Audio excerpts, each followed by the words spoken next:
I am Henry, the eighth of my name, King of England, Lord of Ireland, and head of the Church.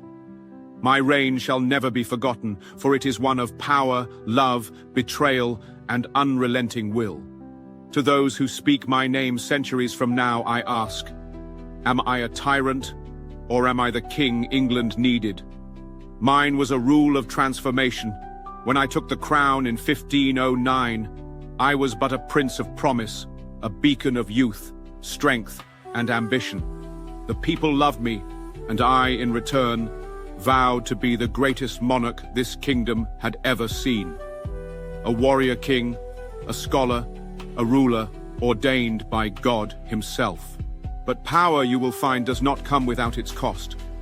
I sought glory upon the battlefield, yet I was ever entangled in matters of court. My father had secured the Tudor dynasty, yet I was to cement it. And what greater way than through an heir? Ah, an heir. The singular obsession that would come to define my reign. Catherine, my beloved wife, my Spanish queen. She was my brother's widow, yet I married her, for our bond was strong. But a queen's duty is to bear a son, and the Lord, in his infinite wisdom, saw fit to deny me this one blessing. A daughter, yes, Mary, but no prince to carry my name. My counselors warned me. Dynasties fall without male heirs. A war for succession would unravel England if I failed to produce one.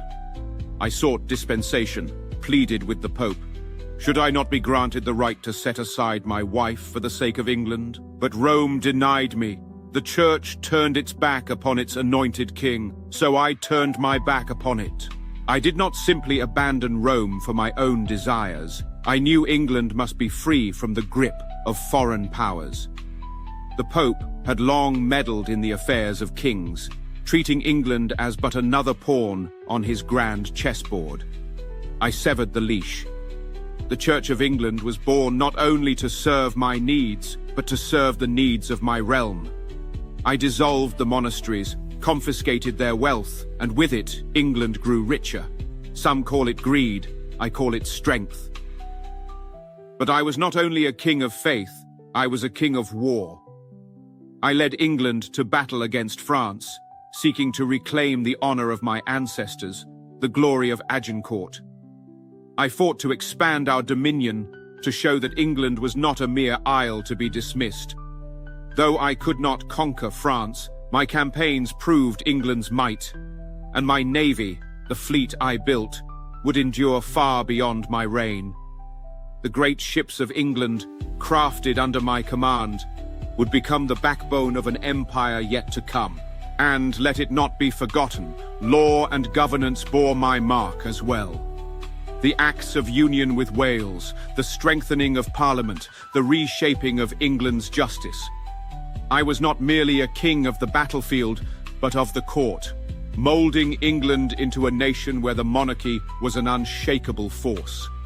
And with that, I took Anne Boleyn as my queen, my radiant Anne, whose eyes burned with wit and defiance.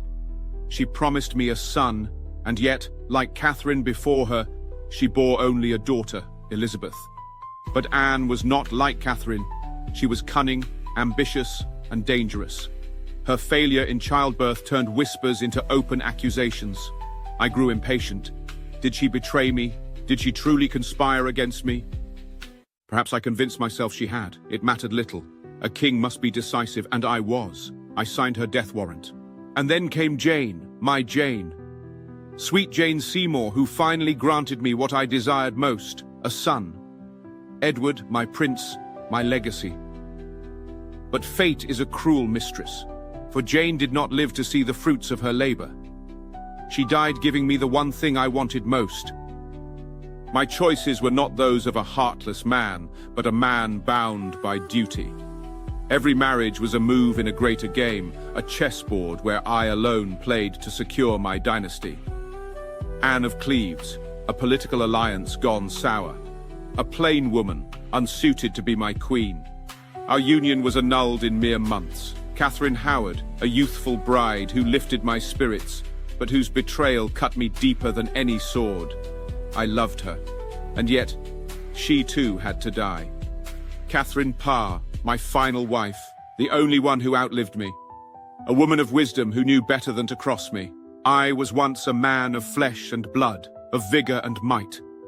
Now I am a shadow, bound to history's judgment.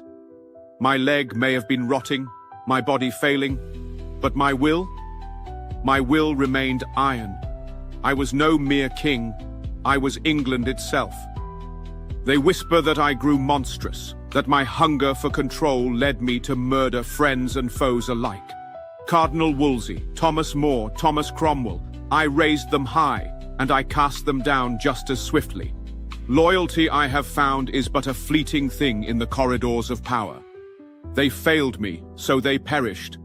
Tell me, would you have done differently?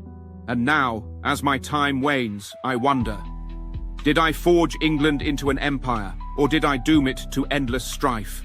My daughter Mary will restore the old faith. My Elizabeth will shatter it again.